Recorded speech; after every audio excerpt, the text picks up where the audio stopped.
Thank you, everybody, for joining us. Welcome, welcome. My name is Lisa Fiore, and I am a professor and chair of the undergraduate education department here at Lesley University. I want to welcome everybody to the Art and Science of Gun Violence Awareness panel. I'd first like to thank my dean, Steve Shapiro, for all of his support, and for my dear friend, Dr. Sonia Perez Villanueva, for her help. She's joining us today and will assist us with the Q&A that follows the panelists' presentations. So first of all, I'd like to set some expectations for our panel time together. This is a webinar, so that means that panelists cannot see each other on the screen. You can see us, obviously. You've probably noticed that by now. Between panelists, there will be an opportunity for a brief response from the panelists to each other. And this will flow in a friendly conversational format, and we're going to reserve the more formal question and answers for the end after all panelists have presented. So the origins of the panel. Early this past fall, I was thinking about a topic for a panel that I would like to work on that could bring community together. And I chose the subject of gun violence awareness, even though it's a difficult topic for people, and most people would like to not think about it at all because it's so scary and difficult to even put our minds around. And so at the time that I originally thought of this, the incidents of mass shootings were correlating with increased media attention and, of course, increased stress and anxiety from citizens in the broadest sense. And I happened to watch a documentary by artist William Kelly called "Can Art Stop a Bullet?"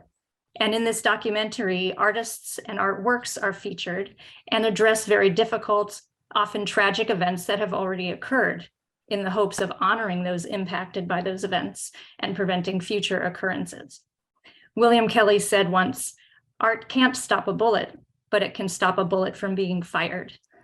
And it's in this spirit of raising awareness and providing a platform for action that the following panelists have generously agreed to share their work. We hope that people leave today having learned a few things that stretch their brains a bit and also feel motivated or activated to participate in efforts that help bring about positive change. So there will be a document that I'll put in the chat several times throughout the webinar because people will be joining at different times perhaps. And this contains full bios from each of the panelists and also many, many additional resources for people who wish to learn more and explore the organizations that each of our panelists represent, respectively. So first, our first panelist, these are presented in order of presentation. Vika Chaplin. Vika is the Director of Education and Communication at the UC Davis Violence Prevention Research Program and California Firearm Violence Research Center. She leads VPRP's Public Education Initiative, bringing research with practice and the public by making research findings accessible, actionable, and meaningful for people interested in preventing violence. Next, we'll hear from John Rosenthal. John is the president of Meredith Management, a Boston-based real estate development firm. In 1994, as a gun owner, recreational trap shooter, and business person, he co-founded Stop Handgun Violence with the late Michael Kennedy. Stop Handgun Violence is a 501c3 nonprofit organization that works to reduce gun violence through education, public awareness, strategic law enforcement partnerships, and advocacy for common sense gun laws without banning most guns. Next, we'll hear from Brian Clements. Brian Clements, PhD, is a professor and assistant dean in the Macrocostas School of Arts and Sciences. He is author and editor of over a dozen collections of poetry, including most recently a book of common rituals from Quail Press and the New York Times new and noteworthy anthology, Bullets into Bells, Poets and Citizens Respond to Gun Violence by Beacon Press. He was the founding coordinator of the MFA in Creative and Professional Writing. And then we will hear from Dr. Ami Kantawala. Dr. Kantawala is an adjunct associate professor in the Art and Art Education program at Teachers College, Columbia University, and teaches in Boston University's online Master of Art Education program. She has published in numerous research journals and serves on various editorial boards, including her current position as senior editor for the globally renowned Art Education Journal. So I'm delighted to note the intertwining connections between art and science and education and advocacy and activism that we will enjoy today. And I will now pass the baton to Vika. Thank you so much for having me. I'm really excited to be here today and to learn from everyone else who's here as well. I'm going to share my screen. I am going to start us off with the science. And I have a lot of slides. I apologize in advance. So I'm going to just jump right in, and some of them I might go over quickly, but if you have questions and you want to look at them later, we can always do that again. So I titled my talk, The Descriptive Epidemiology of Firearm Violence in the United States. I really wanted to drive home the science, starting with all of the lingo. But what does that mean is really the first question. And let me move my Zoom's not quite helping me out. There we go. So descriptive epidemiology is the formal terminology of describing disease distribution characteristics. Basically what it means, it's the 5 W's that we learned in school. It's understanding those factors, the what, who, when, where, why. And by doing that, we're better equipped to develop effective prevention measures. So this also is my outline of objectives today. I'm going to talk about those 5 W's, and then I'm going to end by talking a little bit about the science of prevention.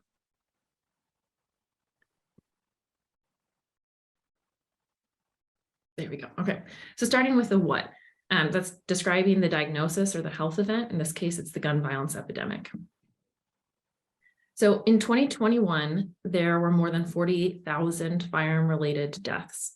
That's about 133 deaths per day on average, and that's following historic increases in the last few years. Those are really big numbers, though, and I think I at least have a really hard time picturing what that means. And so to put it in perspective, this is Busch Stadium in St. Louis. It has a capacity of 46,000. So that's slightly fewer than people who were killed in the United States by gun violence in 2021. So that was 2021 data. Most of the rest of my slides are 2020 data. They're fairly similar. So I want to look a little more at the what. When we think about firearm deaths, a lot of us will picture the very public mass shootings that we often hear about in the news. The awful, stark reality is that public mass shootings account for just 1% of firearm deaths in the country. The majority of them are suicide. In 2020, that was 54%. Another 43% were homicide. I'm sorry, yes, homicide. The gun violence epidemic doesn't end with fatalities, though. The number of non-fatal firearm injuries is harder for us to estimate than deaths for a lot of reasons, and there's no nationwide tracking system, which is something that we need to improve in the data. But it is getting better, and researchers estimate that there are about 85,000 deaths, or sorry, not deaths, 85,000 non-fatal injuries per year. So for every person who dies, that's about 2 more who survive. But the impacts of firearm violence extend far beyond those bullets. It's again, sort of the tip of the iceberg. We understand that violence impacts families and communities and indeed the whole nation. So this is a very recent study, polling data actually from the Kaiser Family Foundation. They found that more than half of the adults in the United States have experienced a gun-related incident, including 1 in 5 who've been personally threatened with a gun or had a family member who was killed. Kaiser Family Foundation has a huge amount of polling. It goes into all sorts of different experiences with firearms in one's life. This came out this month, I think last week even. And so it's very new data, but it's jarring, to say the least, to show the extent of gun violence and how it affects us. But violence can also be experienced more broadly within a community or a social network. Those experiences can just continue to reverberate. So these are findings from the 2020 California Safety and Wellbeing Survey, which some of my colleagues do every 2 to 3 years. This is from 2020. And they found that nearly 2 out of 3 Californians, this is a representative survey of Californian adults, I should say, and nearly 2 in 3 respondents reported at least one of these sort of 6 broader experiences of violence that they asked about, and 11% experienced 3 or more. And I want to draw your attention they talked about 2 questions about their community experiences and 4 in their social network, knowing someone who had been shot on purpose, who had shot themselves, but then also understanding if they knew people who they perceived to be at risk of violence to others or themselves. And that was about 1 in 8. And I'd like to highlight that because that shows that there are opportunities for intervention. We can identify risk factors in the people who are close to us, and that means that there are opportunities to intervene and help prevent that violence. So next I'm going to talk about who is impacted. And for these data, I'm going to go back to firearm fatalities because that's what we have the clearest numbers on. Excuse me, I'm also getting over a cough. My apologies. So it's important to know that the distribution of firearm-related deaths is not equal across the population. They vary by gender, age, race, ethnicity, geography, and socioeconomic status, and we'll talk about that. So first, this is looking at age-adjusted rates, their differences by race and ethnicity. On the left, you have firearm suicide, and on the right are firearm homicide. This is all again in 2020. And as you can see with the yellow and the red bars, the firearm suicide rates are highest among white Americans and American Indian and Alaskan Natives, lowest among Asian and Pacific Islanders. That's the orange bar. And then looking particularly on the right for the firearm homicide, those rates are highest among Black Americans, that's the blue bar, and American Indian, Alaska Natives, and then also lowest among Asian and Pacific Islanders. And it's really important to note, and I'll talk about this a little bit later as well, but these differences are not due to any inherent biological differences that make races more or less susceptible to violence, but they're rather due to reflecting socioeconomic resources, cultural stigma, access to services, and other societal forces. Later, I'll talk about the social determinants of health when we're talking about some of the why. And in the next few slides, I'm going to talk only about, I'm showing data only for white, Black, and Hispanic populations. Those are the 3 largest racial and ethnic groups in the US, and we're going to look at some variation within those groups. So to start, this is looking at it across age grouped by race and ethnicity. So for males, you'll see that there's a peak around age 20 to 24. There are massive racial and ethnic disparities here. For this age group, Black men are more than 20 times more likely to be killed by gun violence than white men, and also more than 6 times that for Hispanic men. Before I change slides, I want to draw your attention here. The y-axis goes up to 140 deaths per 100,000. Keep that in mind as we look now at women. The top of that axis is now 16 per 100,000.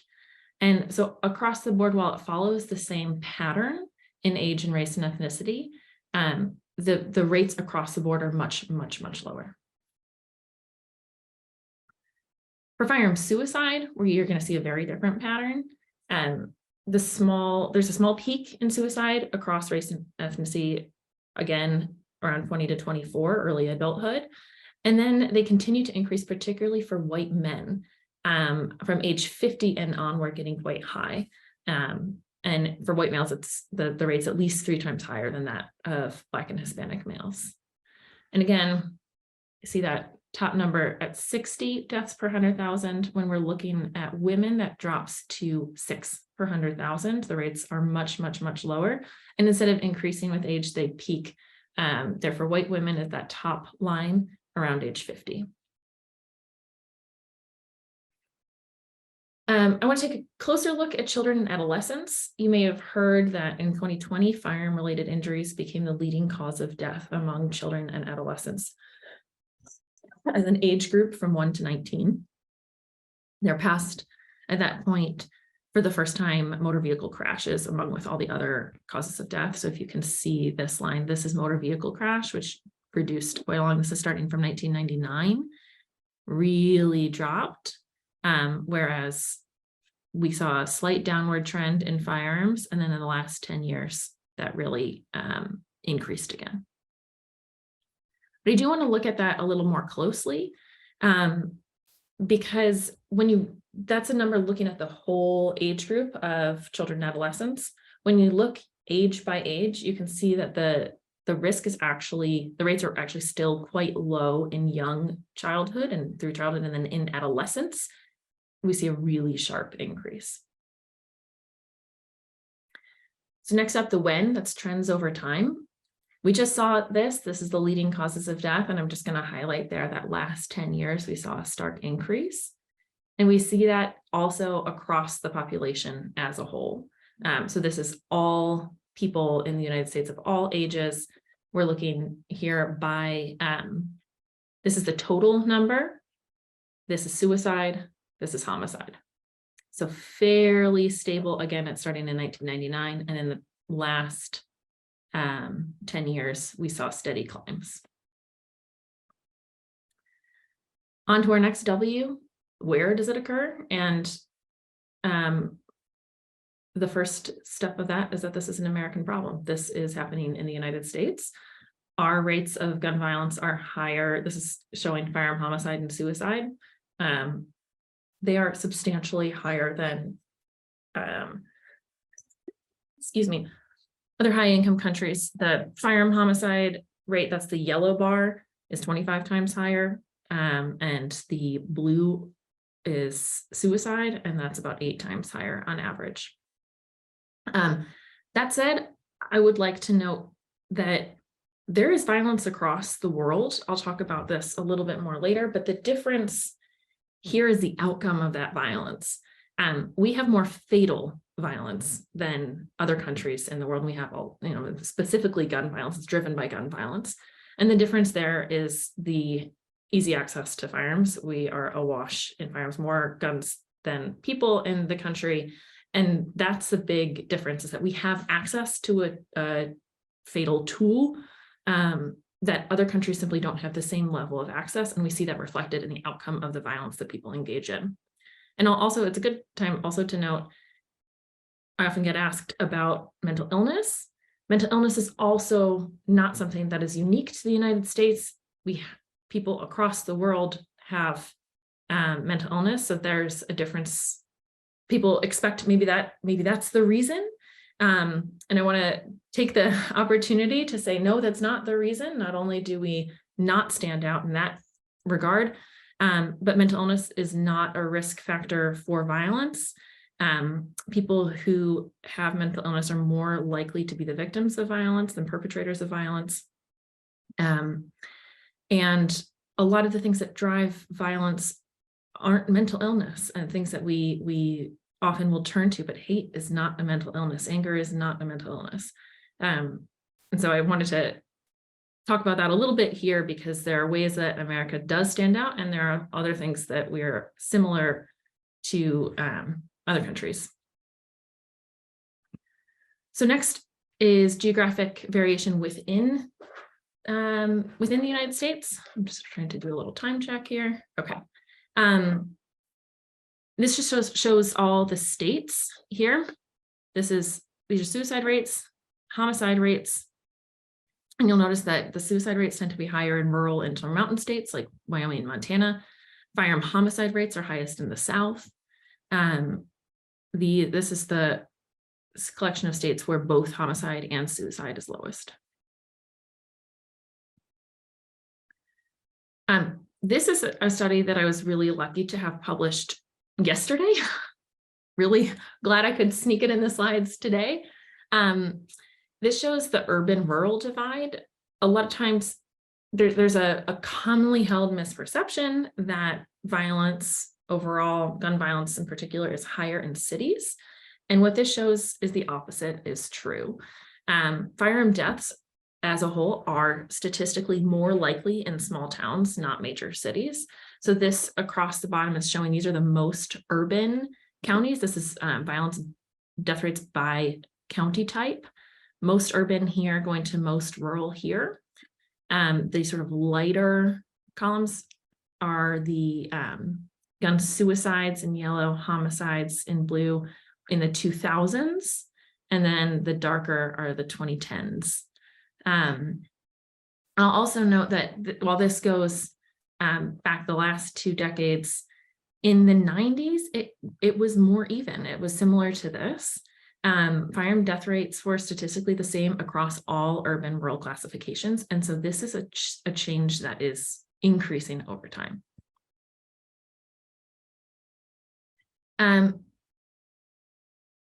So one more thing that I wanted to talk about, place. Many of us worry, and rightly so, about school shootings and other public mass shootings.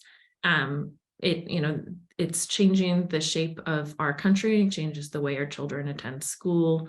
We'll have teachers talking about how we're teaching is changing. And it impacts the way we go to the movies and to church and walk around downtown. And this is a part of our experience. But I want to also draw attention to the fact that homes are still more dangerous for children than schools and public settings, which is a horrifying fact. And having that comparison is I think something that we should know, because the fact is that the risks are widespread in that regard. This graph is showing a comparison of school shootings and domestic violence shootings of children. It doesn't include suicide, unintentional shootings, interpersonal violence other than domestic violence. And it also includes fatal and non-fatal shootings. What it's showing, the purple are domestic violence, and that sort of burnt orange color are school shootings. And over the last 5 years, 3 times more children, that's ages 17 and younger, were shot in domestic violence incidents than they were shot at school. And this, again, doesn't break it down by outcome, but 8 times as many died because domestic violence is particularly fatal for children.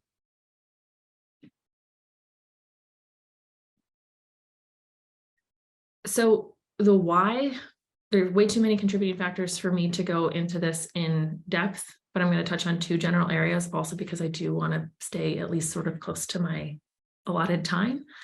One thing I want to talk about is easy access to firearms. I mentioned this earlier.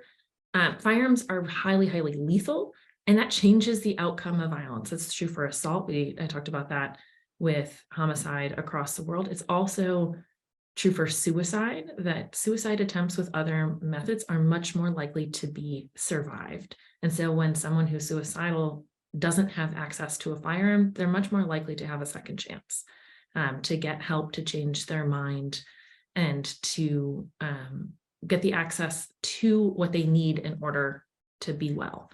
And then there's so many different directions and so many different statistics that I could add here, but I wanted to just highlight gun in the home increases odds of suicide more than 3 times, odds of homicide more than 2 times. Presence of a firearm increases a woman's risk of being killed by an abuser 5 times. And also most school shooters obtain their firearms at home. And so this is just one particular corner of easy access to firearms. But it's one area where a whole array of interventions can make an impact.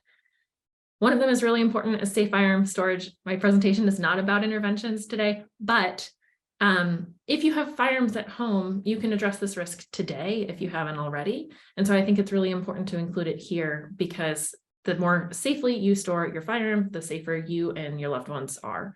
And so the safest way to store a firearm is unloaded, locked up with a locking device, separate from ammunition, and with keys and combinations inaccessible to children, unauthorized users, and other people who are at risk.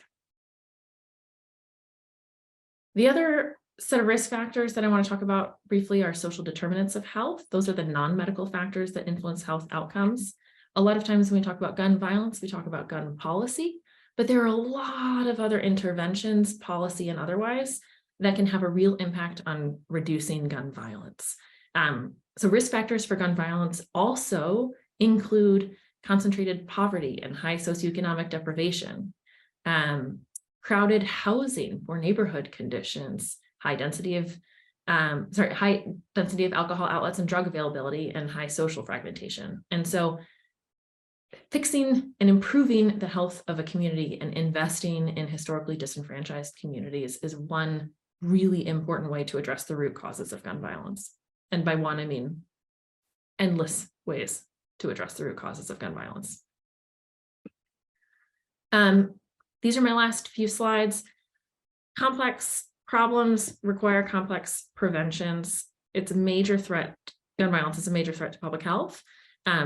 It's currently getting worse and quickly, but it is preventable. And so I wanted to end with a few thoughts on prevention, because we know that it works and it can work. And the short way we know is that you need to have a multi-layered, multi-pronged approach. So this is the Swiss cheese model. This was developed in 1990, and it's been used in a lot of different fields, most recently for COVID, or most recently very publicly for COVID. And it's the idea that no intervention is perfect. Each one has holes, but when you start to layer different levels of protection, whether it's for a disease or something like gun violence, you start to improve your success. We saw this work with motor vehicle crashes. These are in blue, the motor vehicle crash rates from 1950 to 2020, and in yellow, it's for firearms. So you can see how they've conflated, and then over the last few years, those lines have crossed. But motor vehicle crashes are like the poster child for public health injury prevention strategies. In 1966, Congress passed major traffic safety laws, and there was a whole package that then continued. And you can see how over time, a whole slew of policies started to make driving and being on the road safer. We haven't done this with gun violence, but we haven't done this nationwide with gun violence, but we do have state examples. And I will say, we have one more number about this, is that the public health approach to traffic safety, which is this like massive multi-pronged approach where we address all sorts of different aspects of risk, has been estimated to prevent 3.5 million deaths from 1967 to 2017. So not even this whole time frame. California is an example of how the Swiss cheese model applies to gun violence prevention. And again, when these policies work in synergy, they have a measurable effect.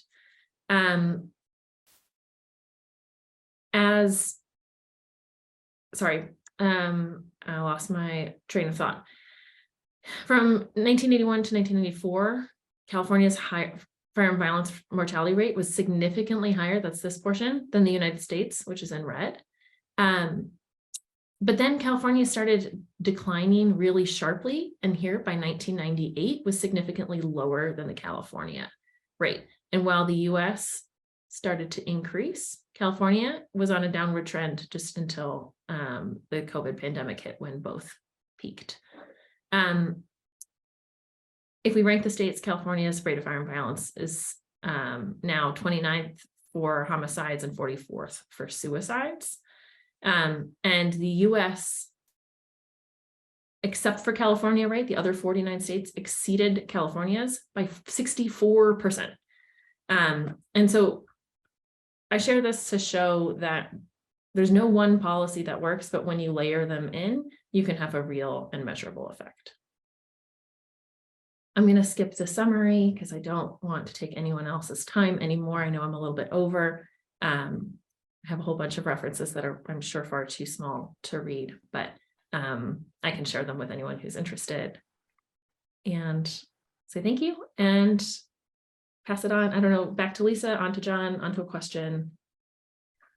Sure, just wanted to give panelists any brief moment to notice things or make any comments. I have a hunch John's going to have a lot to say.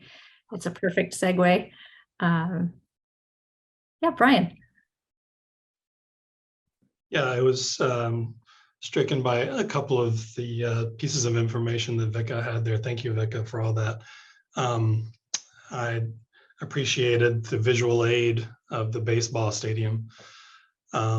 in the introduction to bullets and to bells, we had a similar imaginary aid based on statistics. So if you count between 1968 and 2015, 1.5 million people in the United States died from gun violence of various types.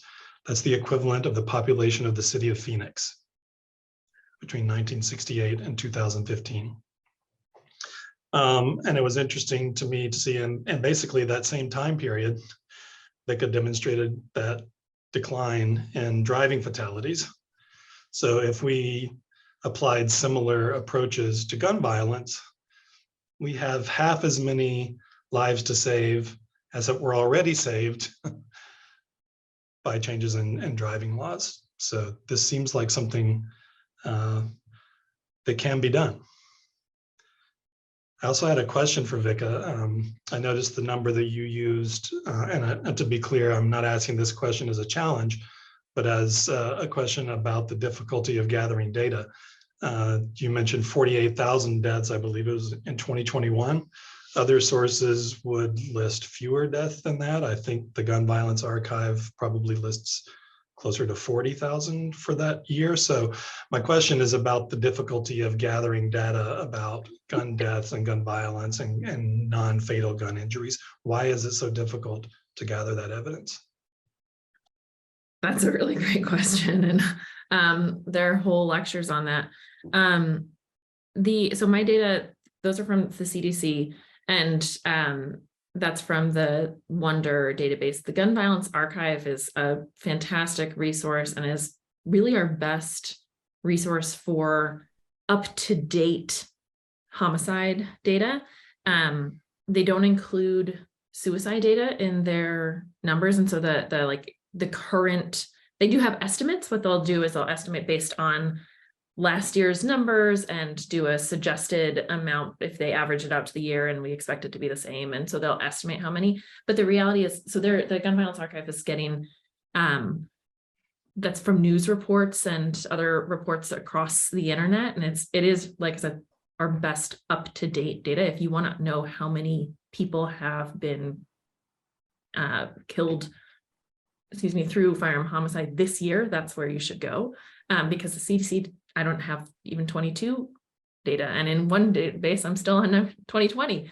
So it really also depends on which database we go to. But so I haven't looked at their total estimates, and I wonder if, I don't know if they have changed that, but these are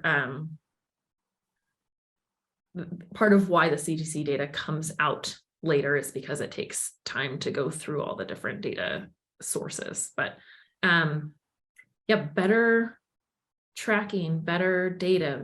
We have estimates based on emergency department visits for non-fatal injuries, but why can't we have that tracked? Why can't we have a national database of that? So these are all things that researchers are asking for. We've come a long way in the past 2 years in terms of research funding, and the ability to have the federal funding for firearms research and actual funding, but it's still a massively underfunded field when compared to other leading causes of death. And so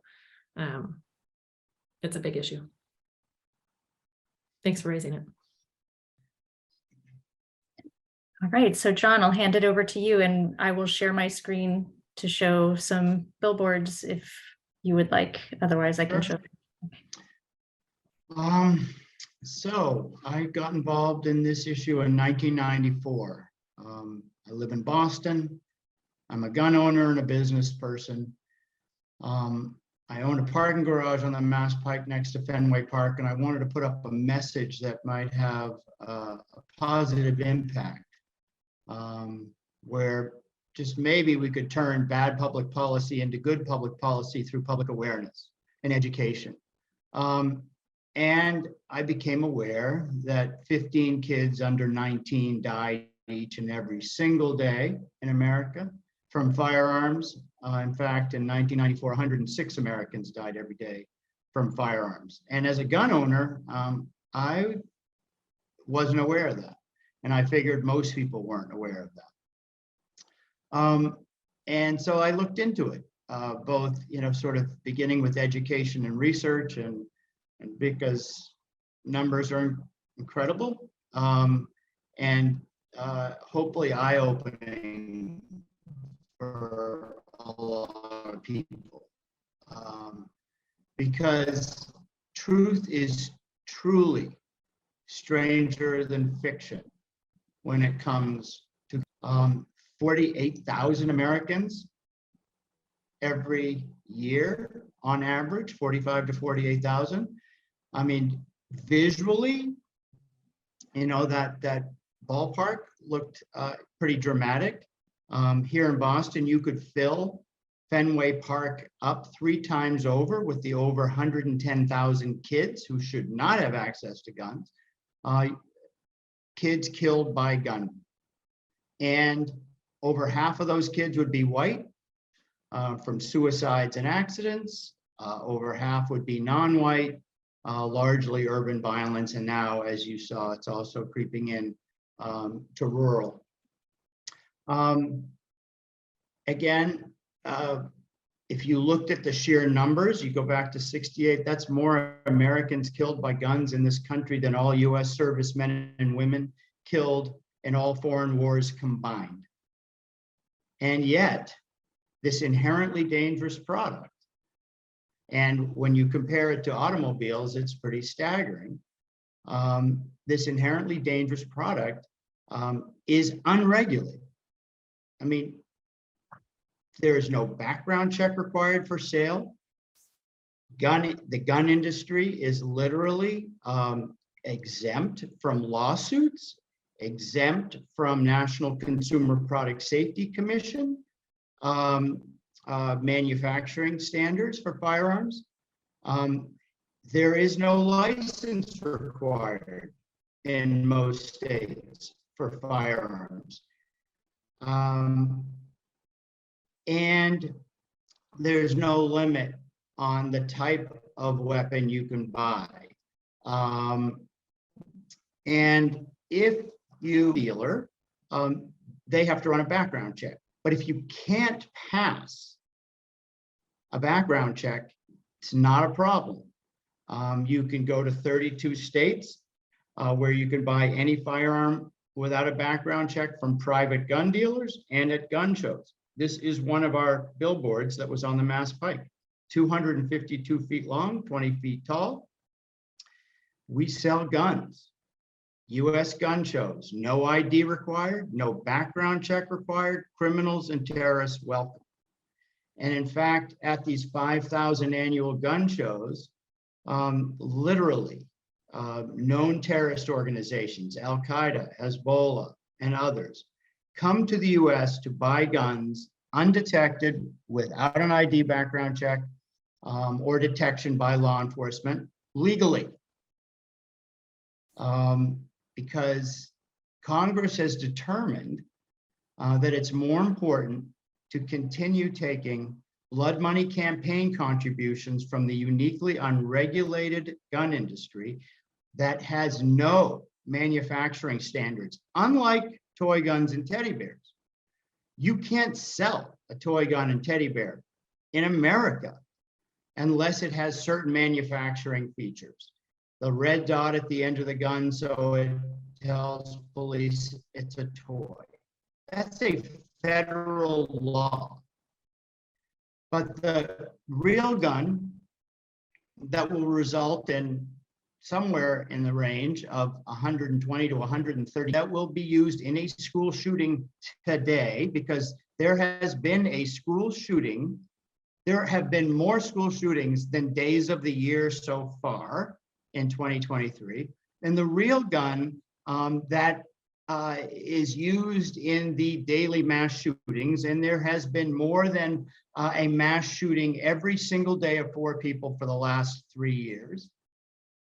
No regulation, and you can't even sue the gun industry if they knowingly sell guns to criminals and market guns to mass shooters. For instance, one of the guns used at a military base in Fort Hood was marketed made by a company called Herzl, 22 caliber handgun, marketed as capable of penetrating 48 layers of soft body armor, marketed to people that want to kill police. And that shooter knew that military police would be wearing body armor.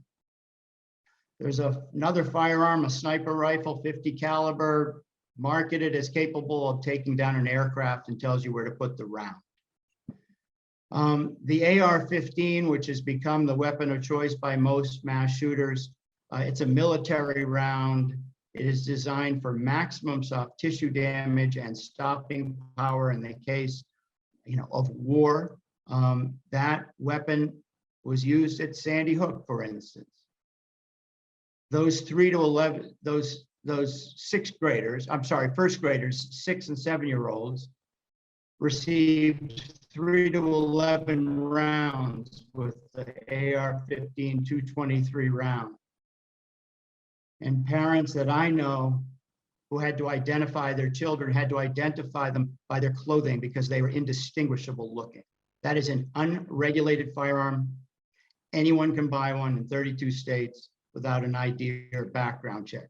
Police are issued their service weapons with 13 to 17 rounds to protect us and themselves.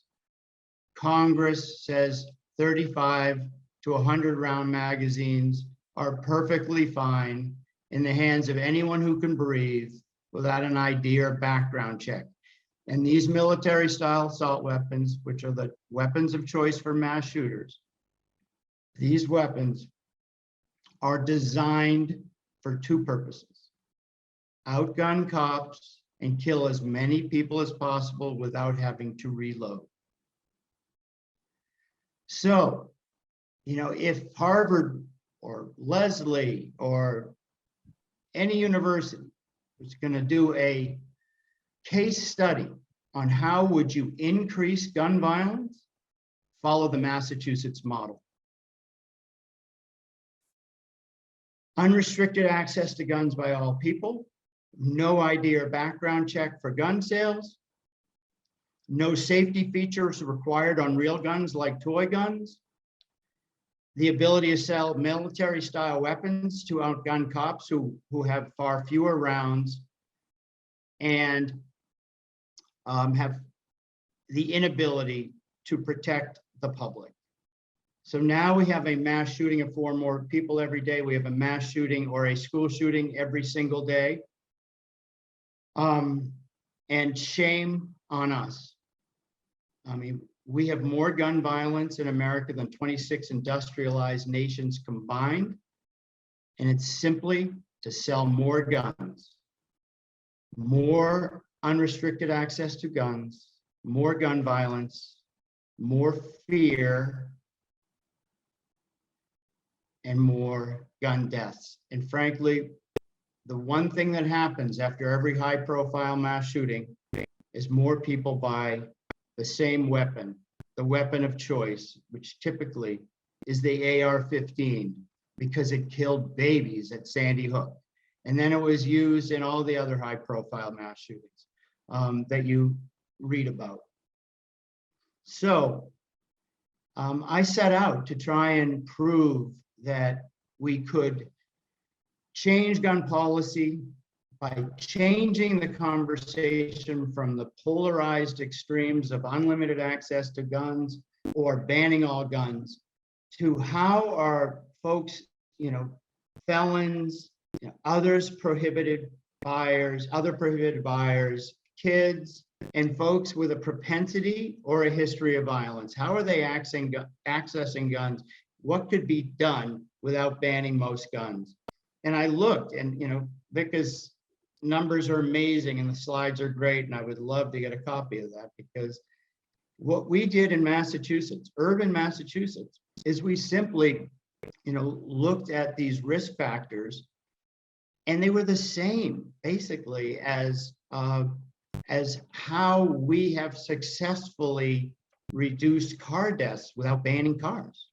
So in Massachusetts, we enacted 4 different gun laws signed into law by 3 Republican governors, by starting to change the conversation from, the polar extremes to how are people accessing guns that shouldn't have them.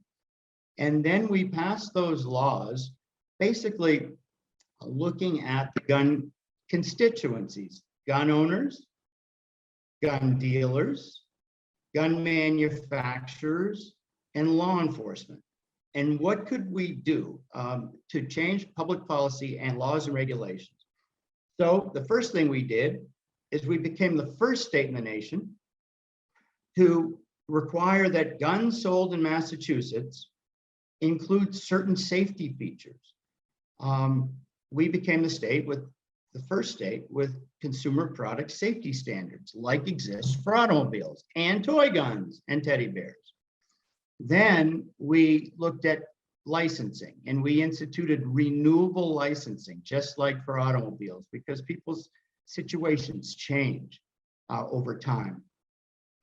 Then we gave discretion for licensing to the people that know their communities best. Police chiefs, they're the ones that are making calls for domestic violence. They're the ones that know, who in their community has propensity or history of violence. They're the ones that have discretion in issuing licenses or not. Then we looked at, what are the common denominators in the daily mass shootings: easily concealed handguns and military style assault weapons. We banned military style assault weapons like the federal ban that existed between 1994 and 2004, only we improved on it by adding copycat, basically the types of weapons versus just the name of the weapon. So the federal ban that was in place between 1994 and 2004 included 19 specific weapons. It included the Colt AR-15, but allowed Bushmaster, who made the AR-15 used at Sandy Hook, to be legal. It included the Uzi, but so Smith & Wesson here in Massachusetts just made an assault pistol that did the same thing as an Uzi, just called it the Smith & Wesson AR-15 assault style pistol. They also started making assault weapons. Incidentally, during that 10-year ban with military style assault weapons, there was a 66% reduction in those 19 weapons showing up in crimes. And here in Massachusetts, knock on wood, we have not had a mass shooting in a very long time. You look at other countries like Australia, New Zealand, when they had horrific mass shootings, they did what most civilized societies would do. They just banned these military style assault weapons and buy them back. And that was the end of their mass shooting. Incredibly, Massachusetts, since 1994, when we started this work, we have reduced the rate of gun deaths by 40%. We're an urban state with the lowest gun death rate in the nation. We don't ban anything except for assault weapons, large capacity ammunition magazines, and cheap Saturday night special type handguns that have no safety features. We simply treat inherently dangerous firearms like inherently dangerous automobiles. It also matters how you talk about it. We told stories. Today and every day, every 30 minutes a kid is shot. Every 3 hours a kid dies. We then started to meet with legislators with victims of and survivors of gun violence. Parents of dead children who, like all of us, don't have the gene to bury their child and never be the same. Educators, medical doctors, and even hunters. I own a shotgun. I've hunted. I don't like to hunt, but I have hunted. When you hunt, you need a hunting license. Anywhere in America, NRA has no problem with that. And when you get a hunting license, you're limited to 5 rounds when you're hunting deer and 3 rounds when you're hunting duck to protect the duck and deer population. When you want to hunt children in schools or the general public anywhere, no license required, no limit on the number of rounds.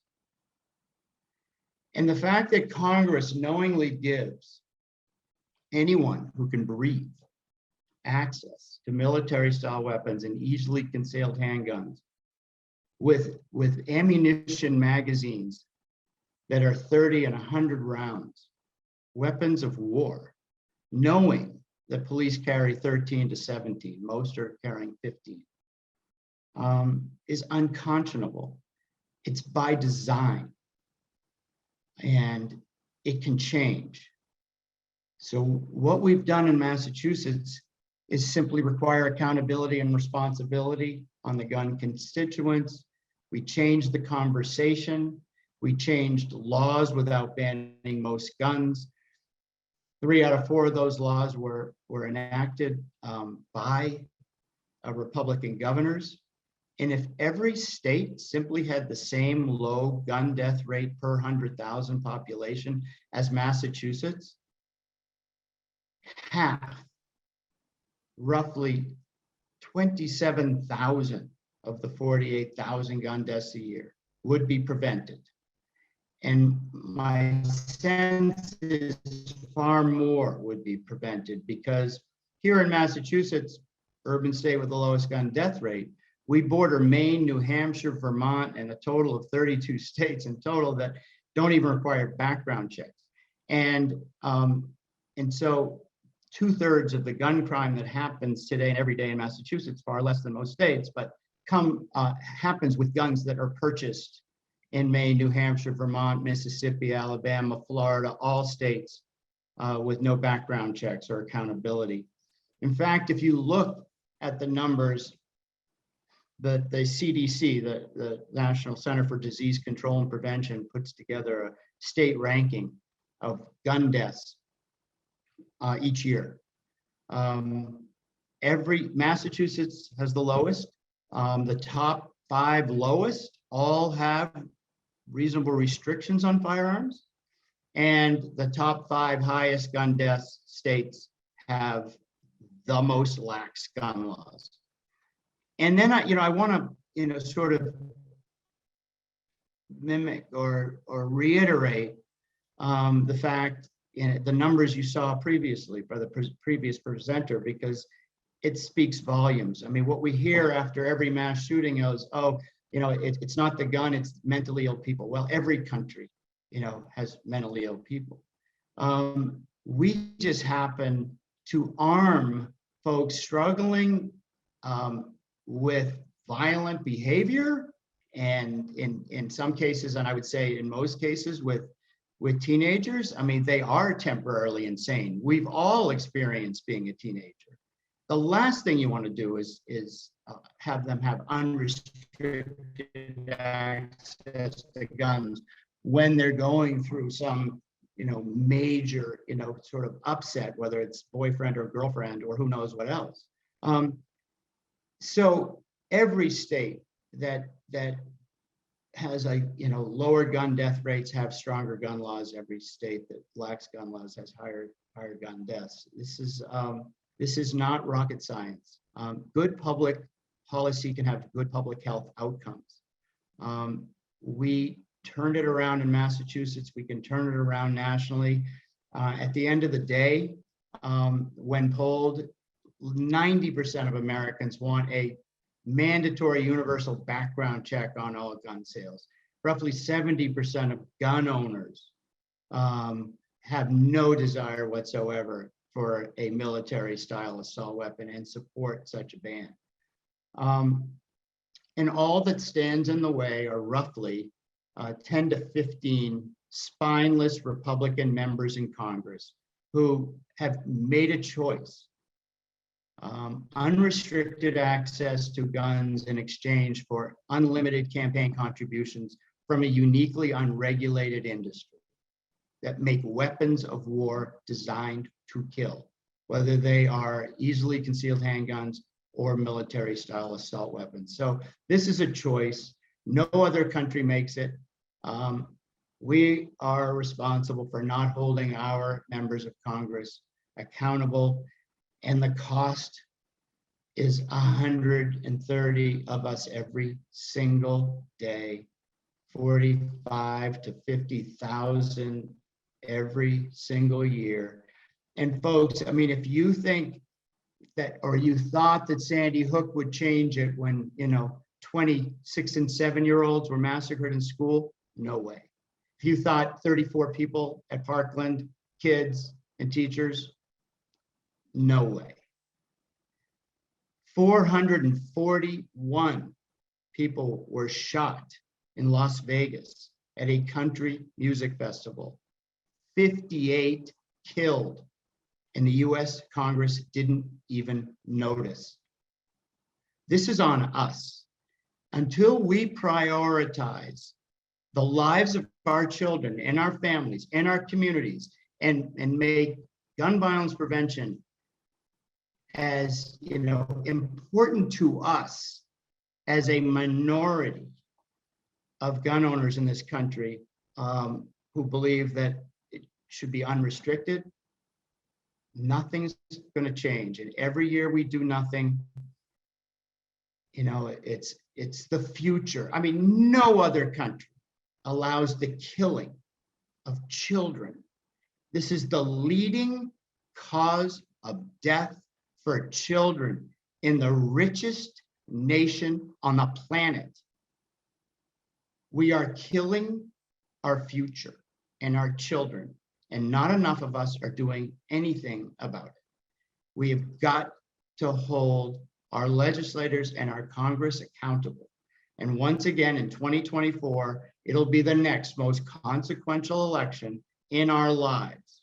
And if we can remove the 10 to 15 Republican members that are holding back on passing reasonable gun laws and replace them with Democrats, frankly, and young candidates, the Gen Z kids who have never known a single day in their lives of not being shot in school and are now running for office, we need to support them in the March for Our Lives. And if you want to get involved here in Massachusetts or see how we did it, check out stophandgunviolence.org. We'll get there, but every day that we don't, we're losing our children and our neighbors and our families. Thank you so much, John. And I put in the chat again, I don't know how many times, I'll do it 2 more times, but everyone's organization respectively is highlighted in there. So you can find stophandgunviolence.org there. You can learn about the organizations that reflect our panelists' work, as well as many other additional resources. So thank you. This is hard to hear, hard to see. And Brian, let's pass the baton to you then, so that we can think about what do we do? What do we do when we're confronted with hard, painful reality? Thank you, Lisa. First, I just wanted to say thank you to my colleagues who are on the panel for all your amazing work on this issue. It's my pleasure to be on this panel with you today, and thank you, Lisa, for inviting us all. Lisa, you were talking earlier about the documentary that inspired you to put this panel together. I haven't seen that documentary, but I know that there are a lot of artists out there who are using guns and ammunition as the material of their art. The title of my project is Bullets into Bells. And there are artists out there who are actually literally doing that, transforming guns and bullets into bells, into other art projects. So that wasn't the inspiration for this project, but I want to acknowledge that there are a lot of artists out there who are doing this kind of work of trying to transform images and objects of trauma into images and objects of inspiration. So that's one of the things that we can do. We can try to find ways to inspire each other to action. On December 14th, 2012, I was driving to work at Western Connecticut State University, where I teach, and I heard on the radio that there was a possible shooting incident at Sandy Hook Elementary, which happens to be where my wife taught second grade at the time. Had no idea at that point what was actually happening, but as the events of that day and the news of that day unfolded, and I went to the firehouse next to the school to pick up my wife, it was all too quickly obvious that a massive amount of death and damage had been caused at Sandy Hook. And I'm so grateful that my wife was one of the folks who survived that day, which 20 students and 6 of her colleagues did not survive. My wife, Abby, and I and our daughter, Sarah, were all inspired to try to take action to ensure that that would never happen to anybody again. Of course, it has happened so many times since then. We tried to help take action by marching on Washington, by marching across the Brooklyn Bridge in annual marches, marching in Hartford with an organization called Mothers United Against Violence, which is an organization of literally mothers in Hartford who have lost their children to gun violence. Similar events with Reverend Brown and Reverend Saylor in Hartford. Reverend Saylor, I would just like to mention here, was active in gun violence prevention in Hartford partially because he had lost his son to gun violence. And I'm sorry to say that just a couple of weeks ago here in the Hartford area, Pastor Saylor also lost his granddaughter to gun violence. So this is an ongoing problem, not just for our country, but in our day-to-day lives, in our personal lives. It happens over and over again. Before long, as Vika was suggesting, you were going to be to the point where everyone in this country has directly experienced gun violence. We're halfway there now. So we also tried, there were a lot of organizations that sprung up in Connecticut and in other places in response to the Sandy Hook shooting. Sandy Hook Promise, Newtown Action Alliance, Moms Demand Action, Everytown for Gun Safety. You're all familiar with those, sprung up in response to the Sandy Hook shooting. I worked with all those organizations, but I also wanted to find a way to put my professional life into the service of gun violence prevention. I'm a poet, professor, an editor, and I talked to some of those organizations about trying to find a way to activate poets and writers to get other people interested in being active. Unfortunately, did not find a lot of interest from those organizations in doing that. I think they thought that poets and writers are too small beans to actually have any effect in the missions of their organizations. But shortly thereafter, I attended an event with an organization called Peace Jam, where I chaperoned a group of Newtown High School students to this Peace Jam event. Peace Jam has a collaboration with the Nobel organization.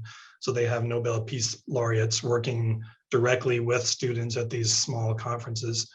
So the students from Newtown and I had the pleasure of working with Jody Williams and a kind of story sharing and empathy building event. Also some events with an organization called Narrative 4, which goes into places of strife and has conversations among people from across the divide. So for example, they've had Catholics and Protestants in Northern Ireland and Ireland meet together, or intercity gang situations where they bring people from different gangs together. And what happens in these events is they share each other's story one-on-one. They pair people off, share stories, and tell each other stories back to one another as a way of building empathy. So I took this as an inspiration for the project that I wanted to do, and I wanted to do a kind of a call and response project that would pair poets with people who've been through gun violence or survivors or family members of victims or activists or politicians or local public figures, and this kind of call and response structure. About the same time, my friend Dean Rader, who's also a poet, contacted me and said that he and his friend Alexandra Teague, another poet, were interested in doing an anthology of gun violence poems, and would I be interested in doing that with them? And I told them that I was already planning that, so we joined forces. But I made clear to them that I was not really interested in doing this as just a merely literary project. And by merely literary, I mean an anthology of poems that will be read by 500 people, as anthologies of poems typically are, that I was only interested in doing this as a political project, as a way to motivate people to take action. So this project became the Bullets into Bells anthology and project. We got Gabby Giffords and Mark Kelly, thankfully, to write a brief introduction to it. Colin McCann, who I connected with through Narrative 4, also wrote a longer introduction for it. And we were very happy to have the book published by Beacon Press, which is the oldest independent press in the United States and has a long track record of publishing important texts in human rights and civil rights. So we were very lucky to work with Beacon. But the book itself was not enough. As I made it clear, this was a political project for me. So in addition to the book, we created a website called bulletintobells.com, which has served as a resource, but also continued to produce content about gun violence into the future, which we continue to do and hope to continue doing into the future. But we also organized more than 30 public events in 2018. All around the country, Boston, New York. Actually, we had two in Boston, one at the library and one at the Boston Book Fair. New York, DC, Miami, Portland, Seattle, LA, Chicago, all across the country. And then another at least 20 events that we weren't directly involved in, but that other people organized on their own to make use of the content in the book. And those events continue now, much less frequently than they did before. But if anyone here is interested in doing one of those events, then I'm happy to help you to organize those or try to get some of the folks in the book to participate in that for you.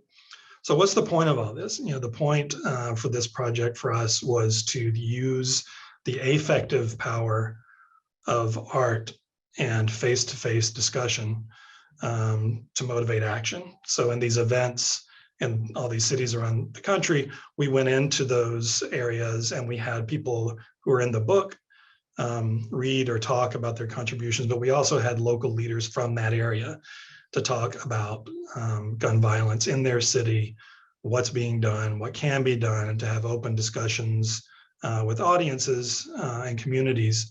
And those even included pro-gun people, NRA members. We didn't include them in the program, but they were there as attendees and they became part of that discussion. Again, this is part of that face-to-face discussion based on the Narrative 4 model of sharing stories to try to build empathy. So our hope was that emotion and the affective power of the poems and responses would motivate action,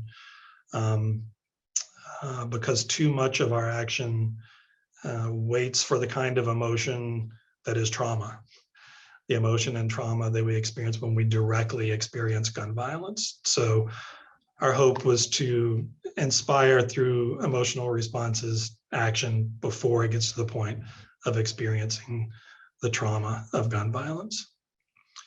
So if it's okay, I'd like to just read a couple things out of the anthology and close with that. The first one that I'd like to read is a poem by Liz Rosenberg, who's a poet, a novelist, professor, and children's author. And she lives and teaches in Binghamton, New York, which was the site of a mass shooting that you may recall of at a community center maybe 15 years ago or so. But this poem is not about that shooting. It's about a shooting that happened in Illinois. It's called The First Child Martyr at Illinois Elementary. Children are so very graceful. None were killed at Illinois Elementary. when that poor bedeviled woman emptied her gun on the square dance floor, except one boy who stumbled, pushing his friend from the line of fire. His body should not have been in that place at that time. He cannot have been more than 8 or 9.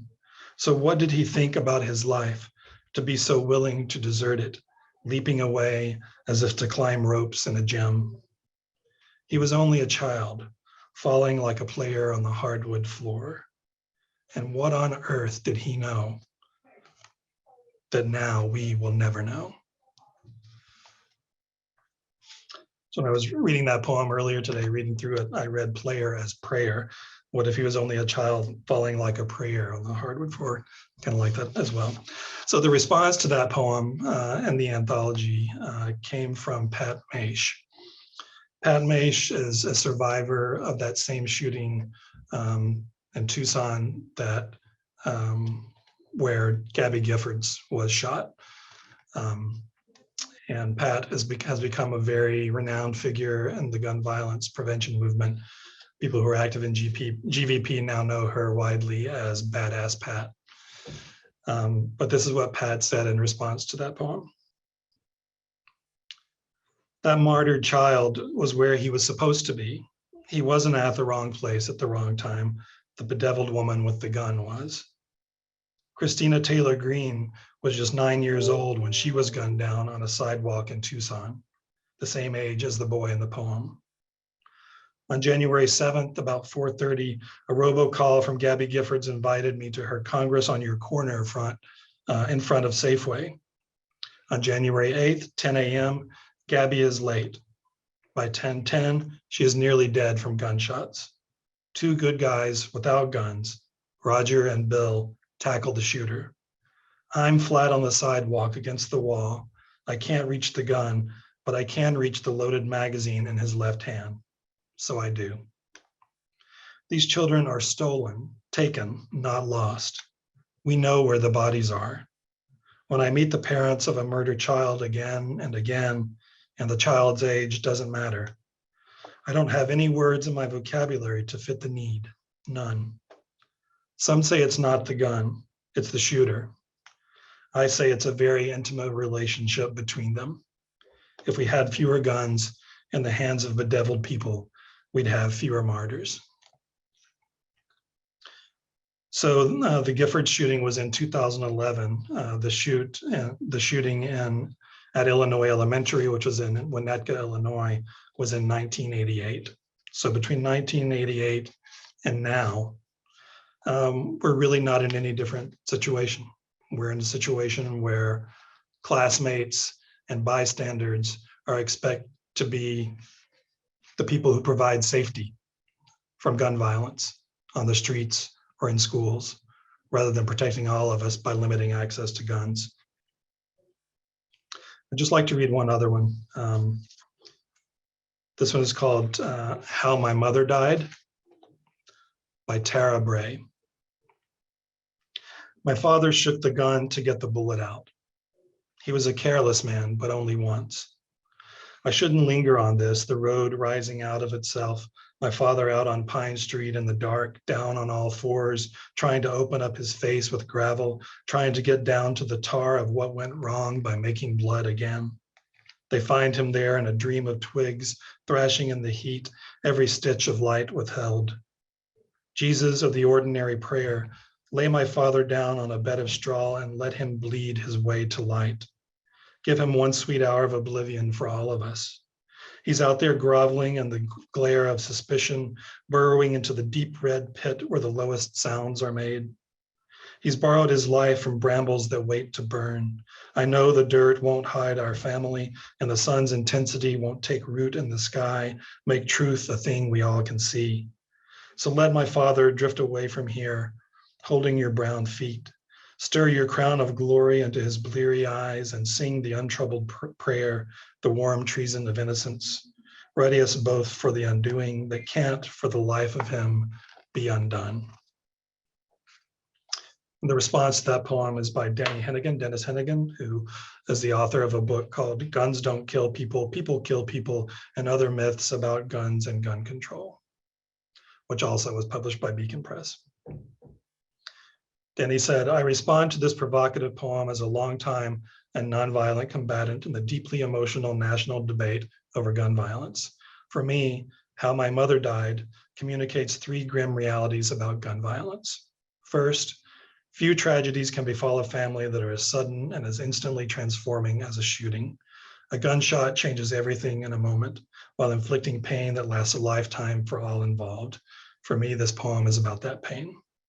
Second, in so many shootings, the person who suffered the wound is not the only victim. The poem is about the shooting of the poet's mother, but her father, who apparently was handling the gun, was also a victim. It is his pain that is shared through these powerful words, two victims, and victims of what? Victims of the gun. Third, guns are unforgiving. A single mistake in an ordinary moment with the gun, he was a careless man, but only once, and a life ends with no prospect of absolution. For the occasionally careless, or the temporarily suicidal, or the sometimes hot-tempered, guns afford no second chances. Guns make the lethal difference. Guns do indeed kill people. Thank you.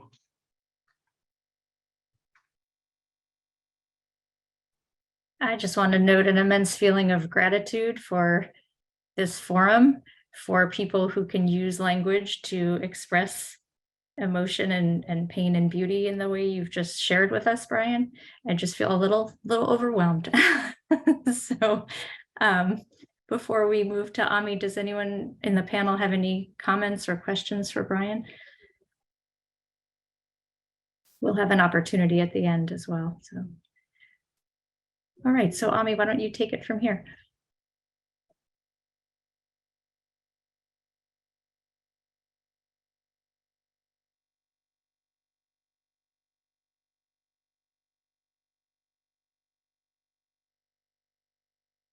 Thank you, everybody, for really insightful and empowering words and very moving and thoughtful conversations. So I'm going to talk about the role of an art teacher, and it could be translated to educators who are in the classroom.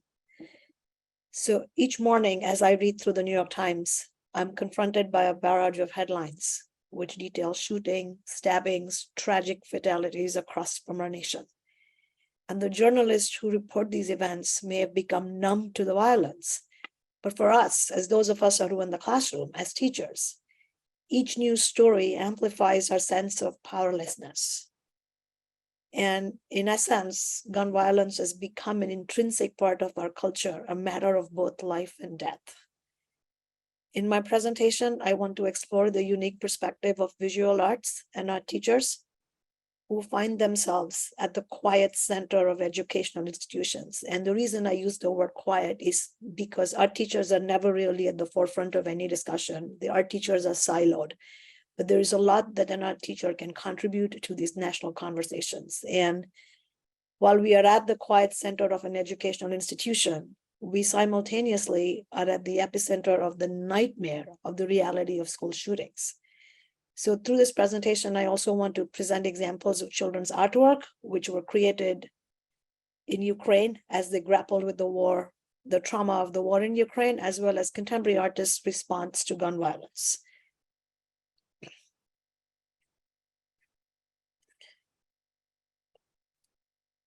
The devastating images of innocent students lying in lifeless amidst pools of blood seem to have little impact on our seemingly indifferent Congress. And it really doesn't extricate America's schools from the quagmire of the gun control debate. And as teachers, we are bearing witness to this emotional aftermath of these tragedies with our children who come to our classrooms, who have experienced these horrors, as well as those who have not yet encountered gun violence, growing up as part of the mass shooting generation. And because we talked about this in our conversation, that our children are growing up in this generation and they are, shooting drills, active shooter drills are part and parcel of their day-to-day life.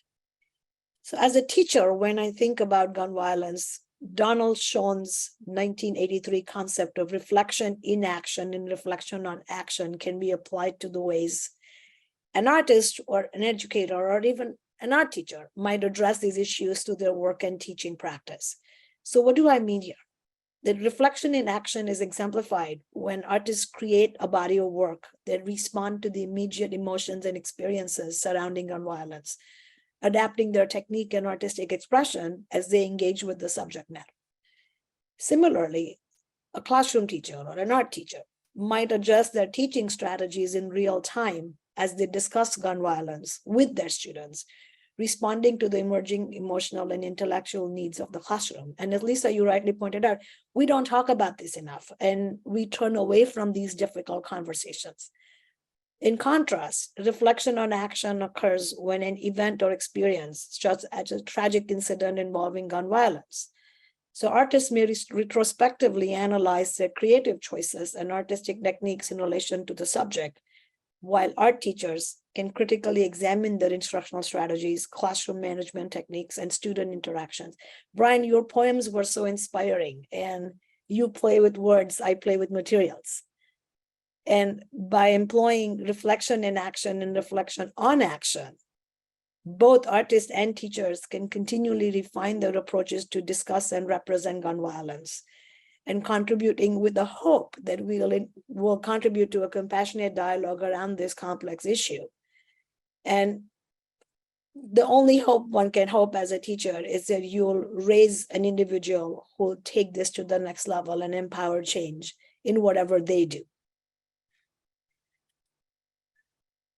So as I think about reflection in action and reflection on action and the constant disruption that is caused by school shootings and our commitment as teachers to safeguard and educate our children, there's a need to focus on social emotional learning. And I'll share a collective response from the Art Education Journal's editorial review board members, where we address some questions which were raised following the Robb Elementary School shooting in Texas. And these responses are informed by our present feelings of loss, anger, fear, while remaining mindful of our students' lived experiences as we strive to provide meaningful education in the era of school shootings. So we kind of came up with 3 or 4 different thoughts. One of them in an effort to be responsive, that as teachers, and as art teachers, it is essential for us to recognize and understand the lived experiences of our students in the context of gun violence. And by being responsive to their emotions and needs, how can we create a safe space for them to process their feelings through artistic expression?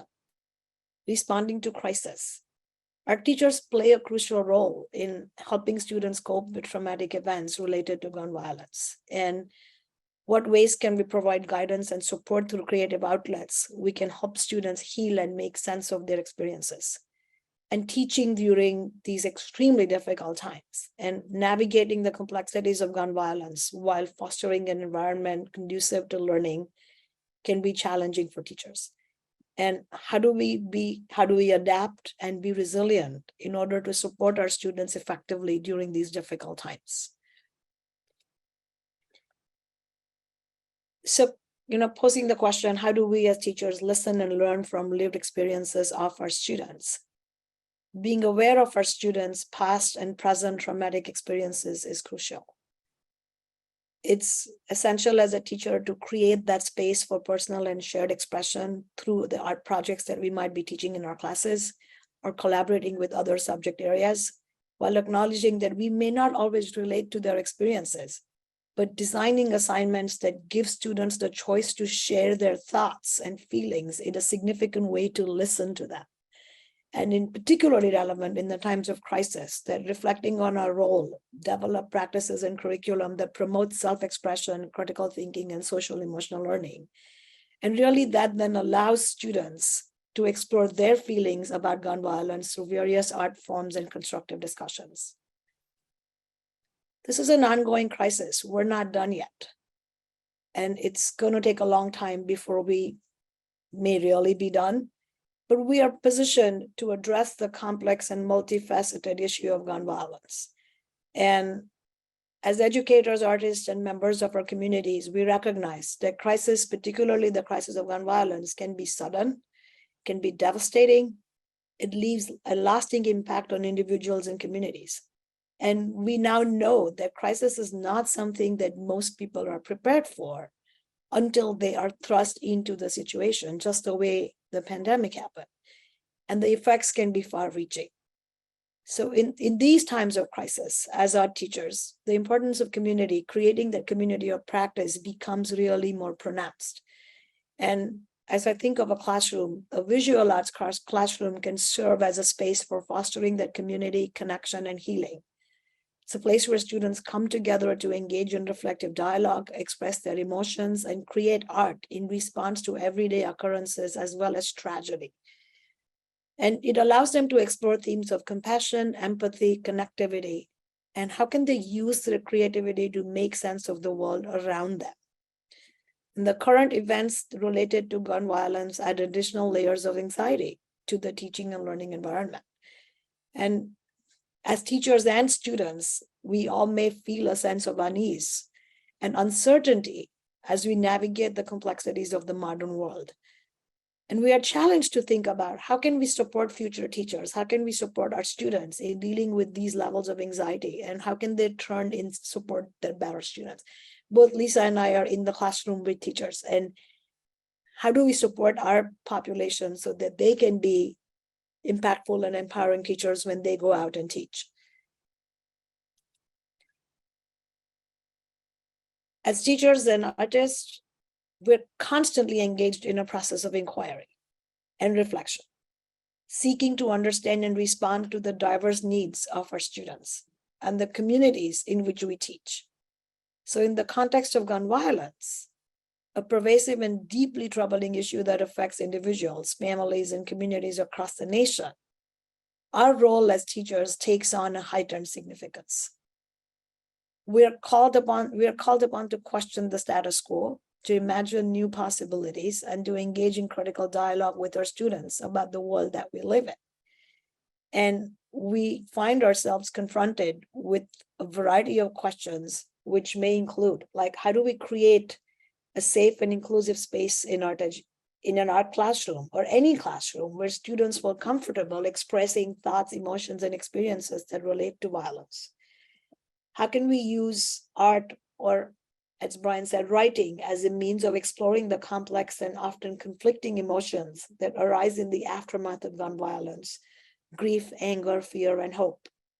How do we empower our students to use their artistic voices to advocate for change and contribute to efforts at preventing gun violence in their communities and beyond? And as you heard from all the presenters, if we can make a difference through the work that we do to even one person, we've taken that step. How can we collaborate with other educators, mental health professionals, community leaders, and advocacy organizations to address the multifaceted impact of gun violence and support those who've been affected by that? How do we integrate these conversations into our curriculum, whether it's art, social studies, history, math, no matter what it is, in a way that is age appropriate, sensitive, and meaningful for our students? And how do we model resilience and hope in the face of adversity and inspire our students to become agents of positive change in their own lives and the world around them? Through our writing, through our creative practice, it is essential to draw from our lived experiences and share our testimonies both textually and visually. So one way, as we discussed these questions with my review board of the journal, it was some suggestions that came up were that connecting schools more deeply with the local community through community-based art, by bringing community into schools through local artists and building community with and in the community, we foster meaningful connections between various groups.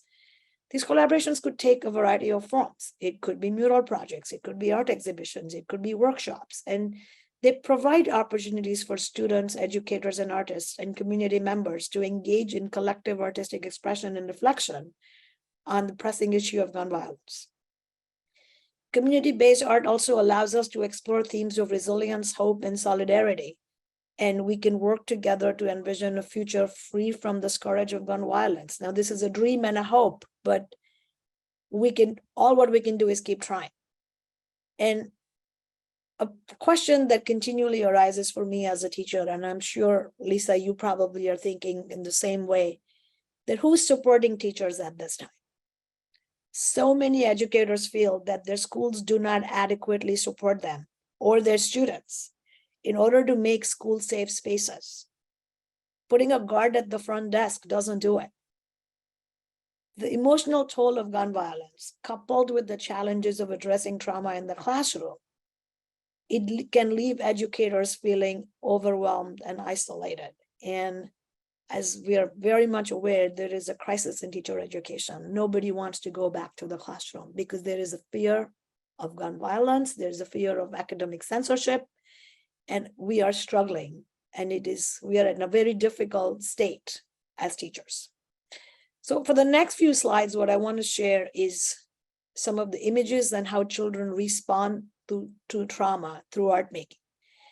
And children often respond to trauma in a variety of ways, and art making is one of them, where they process and express their emotions. Through drawing, painting, sculpting, and other creative activities, children externalize their inner experiences and giving visual form to feelings that may be difficult to articulate in words. And art making provides a safe and a non-judgmental outlet for children to explore complex emotions such as fear, sadness, anger, and confusion. And it allows them to make sense of their experiences in a way that is both cathartic and empowering. And in this way, one can think about art that serves as a valuable tool for healing and resilience, helping children navigate the challenges of trauma and find a sense of agency and hope. So some of the slides that I'm going to show you are gathered from a project done in Ukraine called Mom, I See War. The trauma of the Russian invasion and aggression runs deep, particularly for young people in Ukraine. And visual imagery has long been an accompaniment to war historically. Children's drawings represent their daily lives and experiences during the war while conveying deep emotions of sorrow and fear. And these children aren't simply bystanders to the war. They have faced displacement, trauma, and the horrors of violence. The drawings that you're about to see present the gut-wrenching moments of brutality and loss faced by these children in a variety of settings in Ukraine. But buried within these drawings, there is a call to action. There's a call for peace. And the imagery from the recent past in Ukraine, it challenges us as educators to reframe the standard narrative of war and embrace the profound human understanding to help contextualize the ways in we teach and the way we learn. So the images you see here are journal covers. And the picture that you see are on the left, as they saw it, Ukrainian children witnessing the horrors of war, was done by a 12-year-old girl, Paulina. The title of the piece is Mom, There's a War in Our Window. Ukrainian children tried to find solace through artistic expression as the Russian army continues to attack and destroy their homeland. Families have abandoned their homes, spent nights in bomb shelters, and taken refuge in nearby countries. Their new normal means living with the constant sound of air raid sirens and airstrikes while adapting to the war. And art making in the form of drawing and writing can serve as an important component to cope with trauma, relieve pain, organize their thought, and express themselves. And the most valuable thing in these drawings that you're about to see is the fact that these drawings were made by children who have seen the war, felt the destruction. They have seen it eye to eye, they've experienced it. And the value of the collection is in the value of the emotions, not from the words, but from the reality that these children experienced. So here are some images of children in the bomb shelter, drawing on the wall and pieces of paper. 7-year-old and a 5-year-old. I don't have the name of the second child in the image on the right.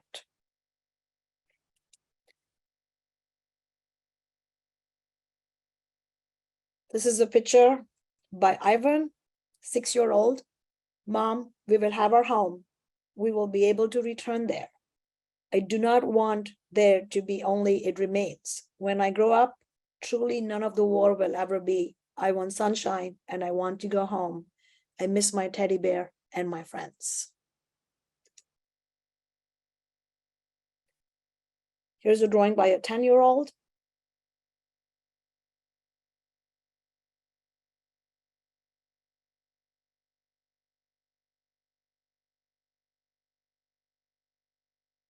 Here is by Paulinka, a 9-year-old girl. Despite the sirens and explosions I hear outside the window, I continue to do what I love most, drawing. And also I dream when I go to school again. I will see friends. I will go on a hike with my parents. I will buy the most giant chocolate bar in the store, and I will never have dreams of war again. There are some other images. Some of the text was translated because the text was written in Ukrainian. This is by a young girl who was also fighting cancer during the time of war. And her father was asked to go work the war. 8-year-olds, Earth is crying, Mom, the war is over. We will win and bring order and people together. And those who left will return home. There's a drawing, which is a call for peace.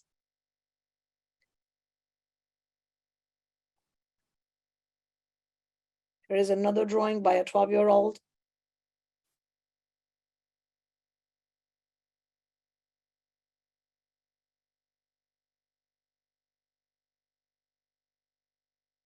This is a drawing titled Odessa. And I won't read the whole description, but I'll share that the child has said that, Mom, I'll tell you a secret. Every city has its guardian angel, and it is he who protects the city from enemies. Moving on to the work of contemporary artists and thinking about how modern art potentially can foster a conversation or transformation concerning the multifaceted issues associated with the growing prevalence of guns in American society. In what ways can art produce experiences for spectators that facilitate a more in-depth examination of gun-related violence? And focusing on artworks that emphasize the physical presence of guns in our society, either by incorporating or depicting them in exhibitions or by employing transitional objects to address their existence in public spaces. One can think about ways in which these creative works exemplify the methods for reshaping the broader cultural discourse surrounding guns and gun violence.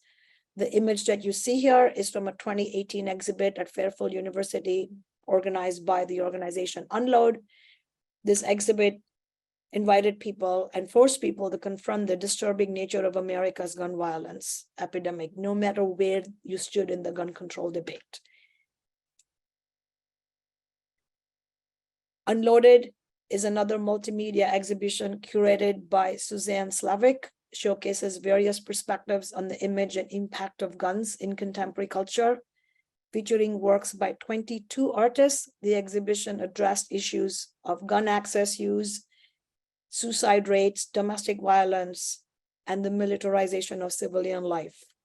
And the artists who displayed in this exhibition visualize the power of guns as icons and instrument, while exploring their potential for harm and questioning their role in society. The image that you see on the slide is basically Adrian Piper's work, where the artist invites you to step outside of yourself to identify with someone like the 17-year-old Trevor Martin, who was shot in 2012 by George Zimmerman, and really thinking about Piper's portrait of a Black youth fading behind the red crosshairs critiques racial profiling, and inviting viewers to empathize with Trevor Martin's, challenging the stereotype of menacing a Black male in a hoodie. So as an art teacher, social studies teacher, English teacher, this exhibition can be used as a resource to engage students in critical discussions about gun violence and their impact on society. It can also inspire creative projects that allow students to express their thoughts and feelings on the subject through various art forms, fostering deeper understanding and promoting dialogue around this divisive topic. Suzanne Slavic has a Facebook page she created at the culmination of the touring exhibition, where she posts artwork, poetry, plays, and op-eds that are relevant to the themes she explored in the exhibition Unloaded. An Australian artist flew a 3,000 square feet piece of art over Orlando, New York, and Chicago on a Saturday as part of demonstration against gun violence in the United States. C.J. Henry designed the work, drawing of a t-shirt crumpled into the shape of a gun and bloodied at the muzzle. Trailing behind the banner was the slogan, "End Gun Violence."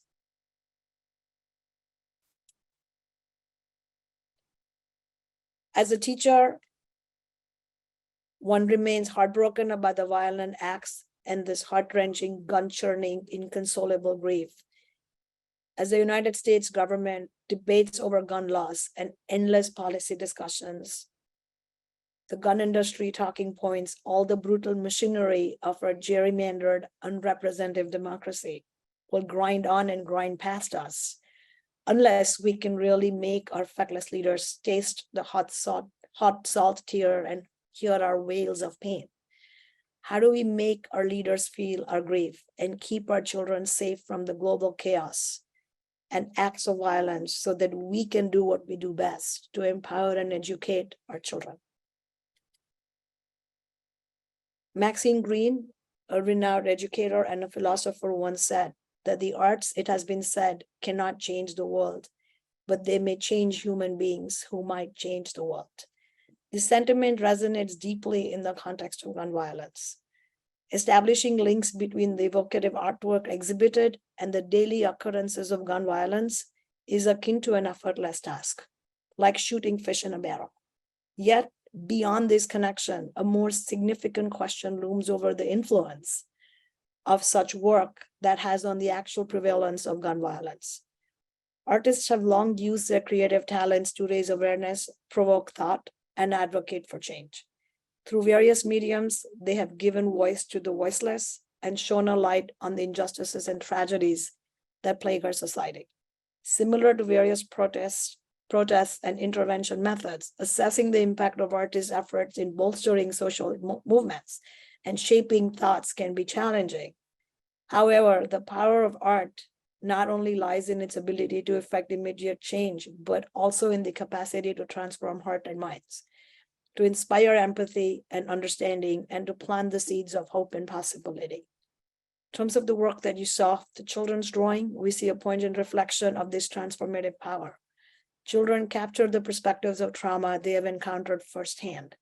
The value of this collection stems from the emotional impact, as I said, derived not from the words, but from the harsh reality that they depict.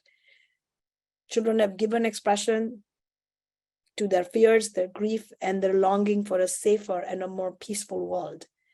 And as teachers, we have the privilege and the responsibility of bearing witness to these expressions and providing a supportive environment in which children can process their experiences and imagine possibilities. The face of gun violence, as teachers, we have an important role to play by questioning what is and what could be. What we can do is hope and help to shape the next generation of creative thinkers, compassionate leaders, and engaged citizens, individuals who are equipped with the skills, knowledge, and empathy needed to address the challenges of our time and work towards a brighter future. And as we engage with our students in the exploration of the creative arts and the potential for social change, Maxine Greene's words are profound. And through the arts, we may indeed change human beings who might change the world. So, Lisa, thank you very much. And thank you to everybody else who was able to join us.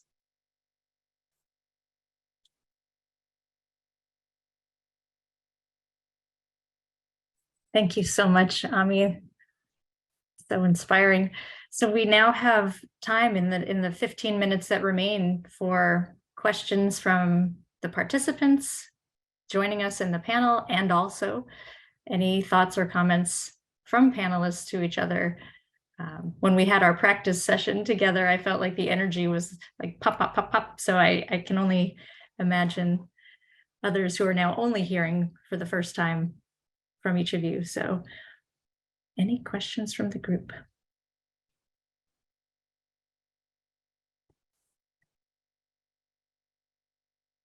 Brian.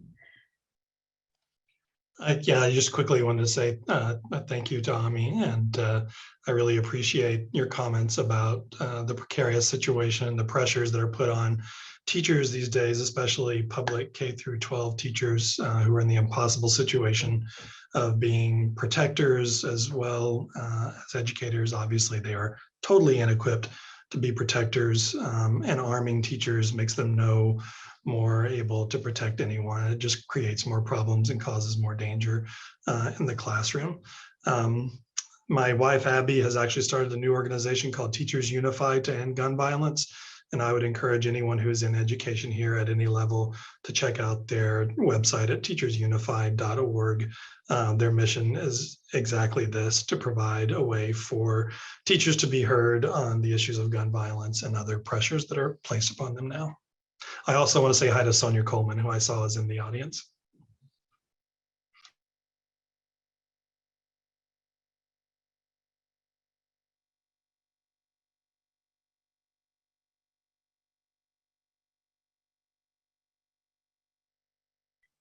I figured out how to best put the document into the chat, so I'll do it one more time. But I just realized that each of us on the screen is affiliated with a university in one capacity or another through our connections. And so thinking about students and hope for the future, it is inspiring to think about activating younger people. And I wonder if anyone has any thoughts, or John, you were talking a couple days ago about a student that you're working with on a new PAC. Maybe you could share some information. Sure. Two survivors from Parkland, David Hogg and Jacqueline Corin, have been at Harvard, and I've been working with them to some degree, mentoring them around gun violence prevention efforts that have worked here in Massachusetts as a model for the nation, and which they've embraced. Because gun violence, prevention isn't theoretical, it's proven. Just have to address it like every other evidence-based public health, public safety crisis. And there's a long history of that, and successful history. I mean, you wouldn't think, as Vicky was saying, the gun in the home is much more likely to be used in an accident, injury, suicide, homicide, domestic violence incident, about bringing smallpox into your school, and you certainly or home, and but that's what we do. We are working on, if you go to americaiscalling.org, that's an effort that David and Jacqueline and I worked on to get Gen Z voters out to vote in the midterms. Everyone said they wouldn't show up. They showed up in 18, 20, and again in 22. They're 20% of the electorate now. They'll be 40% in 28. If we can keep them alive, and that's a lot, that's a big hope in the world that we baby boomers have created, but if we can keep them alive long enough, they will be in control. The other thing that David is doing is working with Maxwell Frost, is the 25-year-old member of Congress from Florida, and he his campaign manager and David and I are working together on a Gen Z super PAC to support Gen Z candidates who obviously need to take control in the absence of responsible legislators at the state and federal level. So, that's all, on the positive front. And, just to quote Margaret Mead, who said, don't ever doubt what a small group of passionate or committed people can do to change the world. Indeed, it's all that it ever has. And it is long past time that the majority of Americans got involved, always going to be someone else's child or loved one, or school, or movie theater, or church, or synagogue, or daycare center. I can tell you from meeting parents of dead children every week for the last 30 years, you don't want to be in that club. And 8 to 10 more will join that Congress Accountable.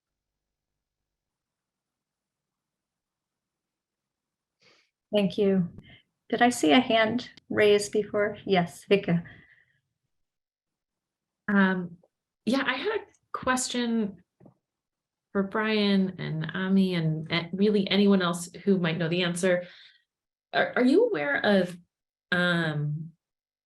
any like current public artwork projects, whether it's whatever the medium, but where members of the public at sort of at large can contribute on this topic? I'm thinking of people who might want to get involved in there are lots of ways to get involved in advocacy, and we've discussed some of those, and there are many possibilities, but I'm curious about that intersection of getting involved in a publicly visible art format to sort of join. I'm not an artist, but like if I could contribute and get engaged in the things that you're talking about, it would be a different way to engage in it, and I'd appreciate learning more. Well, the bulletintobells.com website is ongoing, and we continue to put new content there. So anybody is welcome to send us work for that. And those can be poems, stories, essays, videos, op-eds, anything really. We obviously won't publish everything that we receive, but we are eager to receive work from anyone who wants to contribute to that.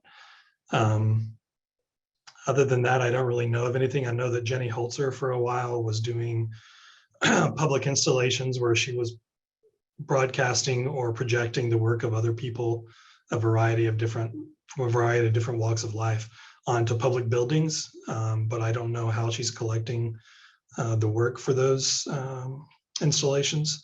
I don't know of any others. It would be great to have some kind of public wall like they have in Northern Ireland with the Peace Wall, where people are just free to come and paint whatever they want having to do with the conflicts. It'd be great to have a wall like that for gun violence somewhere here. That would be cool. I think, like Brian, I don't know any specific projects, but for Susan's work I mentioned, she has a public Facebook group. And I know that like Bloomberg Philanthropy had done some work on the museums after Parkland. So I'm sure, I think as Brian said, it would be great to have a public space for artistic expression to really talk about these things and make it more visible. And also, how do you weave in these conversations into a curriculum discussion?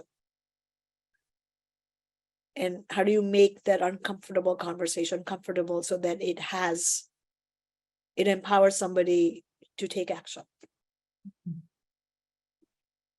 Sonia, were you going to share a question? Thank you. Yes, I was. I'm going to bring Sonia Coleman's comment in the question and answer section. And Sonia is saying, at my church, Calvary in Arlington, will be displaying soul boxes in June during the Gun Violence Awareness Month.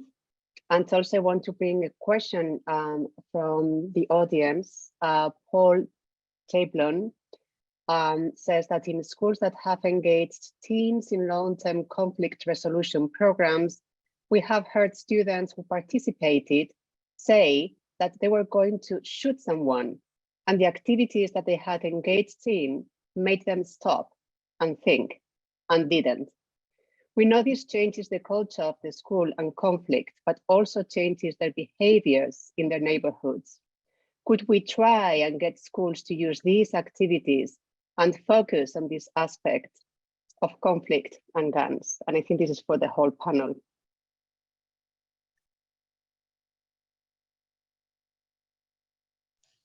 I believe Narrative 4 has done exactly that in trying to get their story sharing programs into schools. I'm not sure how successful they've been getting them into schools, because public schools, especially in certain states, are resistant to having that kind of programming in the schools. But I know they have had participation from some districts around the country.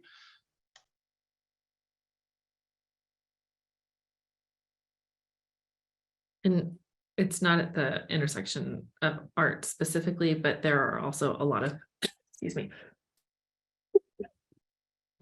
community violence intervention and prevention programs across the country that are not necessarily working in schools, but working in young people, in communities with people, including young people, forgive me.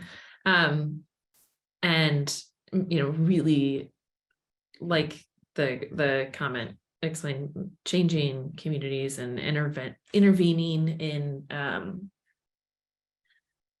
in cycles of violence and breaking those cycles of violence, because violence is cyclical, and it's a learned behavior, but there's also revenge, and we see there's very many generational cycles of violence and community cycles, and programs that can interrupt those cycles are really making a big difference. And so I don't know a whole lot about in school settings, but I do know that there's a lot of really important work happening at the community level, in communities, by communities, for communities. St. Louis and Baltimore had two great programs like that, Dr. Punch in St. Louis, and Dr. Leanne Wen in Baltimore. I don't think she's involved with it anymore, but she set it up. But both of those programs have been effective.